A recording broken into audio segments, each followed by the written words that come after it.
এনসিপিতে যোগদানের বিষয়টা আসলে ছিল সাংগঠনিক সিদ্ধান্ত।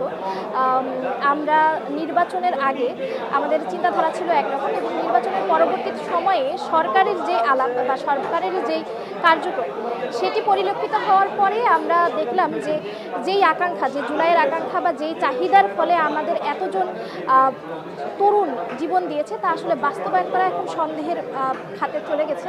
এটা আসলেও বাস্তবায়ন হবে কিনা এটা এখন সন্দেহাতীত।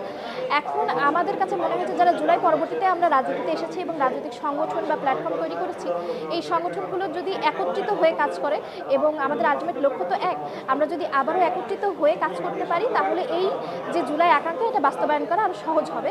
এবং সেই ক্ষেত্রে আমাদের এই সার্বিক যেই ঐক্যবদ্ধ যে প্রয়াস, এটি হয়তো সরকারকে চেক অ্যান্ড ব্যালেন্সে রাখতে সহযোগিতা করবে এবং সেই আকাঙ্ক্ষা থেকেই আসলে আজকে এনসিপিতে যোগদান করা, এটি আমরা খুবই পজিটিভলি এবং খুবই চিন্তা ভাবনা করে দীর্ঘ সময় আলাপ আলোচনার প্রেক্ষিতে এই সিদ্ধান্তে উপনীত হয়েছে যে আসলে যখন আমাদের লক্ষ্য একই থাকে তখন বিষয়টা আমরা ভিন্ন ভিন্ন বা বিভিন্ন ছোট ছোট ক্ষেত্রে বিভক্ত হয়ে আন্দোলন জানানোর থেকে আমরা হয়তো একত্রিত হয়ে এটা আরও বেশি ভালো ফলাফল অর্জন করতে পারবো। সেই আকাঙ্ক্ষা থেকেই আসলে এনসিপিতে যোগদান করা।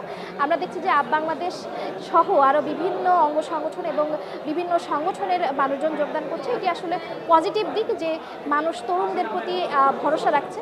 আমরা এই যে তরুণরা আছি তারা একত্রিত হতে চাই এবং আসলে জুলাইয়ের আকাঙ্ক্ষা বাস্তবায়নের জন্য যেই প্রয়াস আমাদের ছিল সেটি করতে আমরা ঐক্যবদ্ধ থাকার যেই আকাঙ্ক্ষা ওটি আবার বাস্তবায়নের জন্য একত্রিত হয়েছে আসলে।